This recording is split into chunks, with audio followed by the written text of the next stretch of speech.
2017 Honda CRV. We're going to reset the oil change reminder light down here on the steering wheel, or we're going to turn the key on or push the button until it turns on, engine off. Then down here on the steering wheel, we're going to go through our menu until we come to the wrench. And then over here on the steering wheel, we're going to press enter.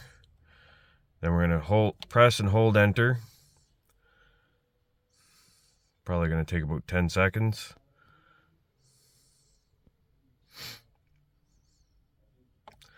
Now that the menu opened up, we're going to go, I believe there's reset all do items. Then we're going to press enter. Reset complete.